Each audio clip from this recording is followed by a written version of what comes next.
everybody, welcome to another recap of the amazing race. It is unfinished business. It's time for redemption. There's going to be 11 teams, all-stars that are returning. It starts out in Palm Springs, California at a wind farm.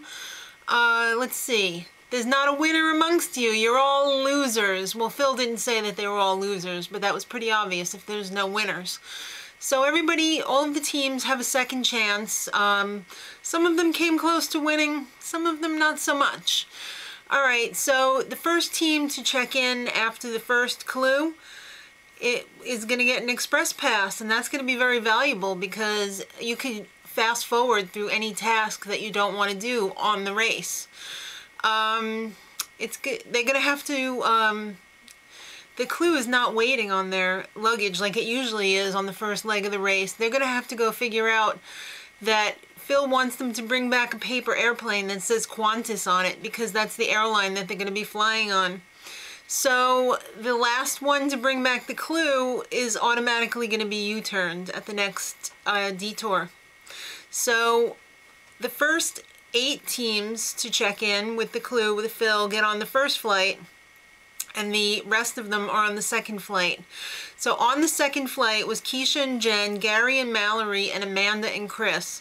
And in fact, Amanda and Chris were the last ones to check in, so they will be U-turned in the next detour. So the first flight was 90 minutes ahead of the second flight until some guy on the flight had an inconvenient heart attack. They had to make an emergency landing in Honolulu, refueled, and were back on their way. But the first flight became the second flight after that. So that kind of screwed everything up for everybody who thought that they were in the lead. So once they got to Australia, they had to take a ferry to Ocean World, where there was a roadblock. Kids, you got to put on the scuba diving suits and go scuba diving in a shark tank with many other animals too. There was like these freaking giant turtles that were like big as Volkswagens, and there was manta rays that were like as big as queen-size mattresses. I mean, I would be crapping in my pants. They had to find a compass in there. So Jet and Cord, they were having some troubles. They couldn't get on the ferry, and when they finally did, they arrived at the roadblock in last place. So Vixen, once she got in the tank and she found the compass, she was having some trouble getting out because she felt like she was suffocating because of the breathing apparatus. So she finally got out though. She kind of channeled Kent's strength. He lost his dad suddenly last spring and it was traumatic, and he got through it, so she used him to be her strength. So once they got the compass, they had to go and see these flags and figure out the secret code. So Jamie and Kara, Margie and Luke, they all had the wrong secret clue because they were all working together. So they were all wrong. They tried to get Zev and Justin to help them out, and just feed them the answer, but they didn't want to help them because they didn't know them. Besides, Zev and Justin were working with Flight Time and Big Easy.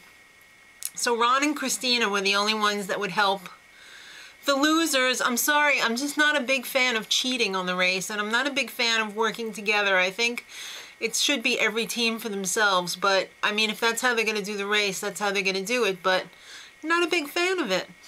All right, so in the end, Margie and Luke also helped out Kent and Vixen too, because they did not know the clue. So the next part was you got to sail a 16-foot skiff to a clue buoy, and you can't swim to it either. You gotta like grab it off as you're sailing past it.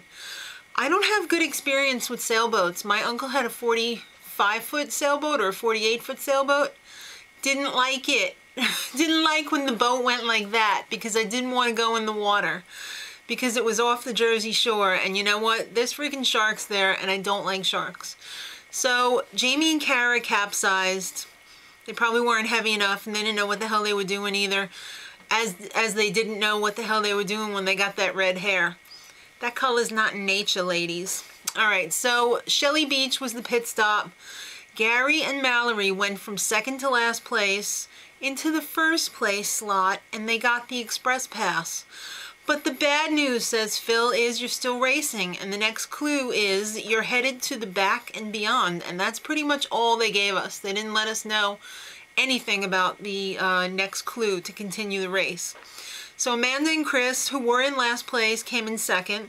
Keisha and Jen, then Zev and Justin, Flight Time and Big Easy, Jamie and Kara, Margie and Luke, Ron and Christina, Mel and Mike, Kint and Vixen, and Jet and Cord could not complete the task. They left a little cliffhanger there. They went back a few times. They couldn't figure out what the secret message was. I don't know if they're going to be eliminated or not. We're going to find out next week, along with Mel getting hurt, and Ron is still crabbing. He's back up to his old tricks. So it should be very interesting next week. I kind of like that it's All-Stars because I kind of know everybody already. So my husband was like, why is it All-Stars? I want to see new people. But I really enjoy seeing the old people. And I got to tell you, this time around, my #1 pick that I'm rooting for is Zev and Justin, and it's got nothing to do with ability. I just really like them a lot. I'd also like to see Gary and Mallory, and possibly Mel and Mike, but it looks like Mel might be out next week, so I don't know. And of course Kent and Vixen. I keep calling him Kint, but it's Kent. It's definitely Kent. So kids, until next week, much love.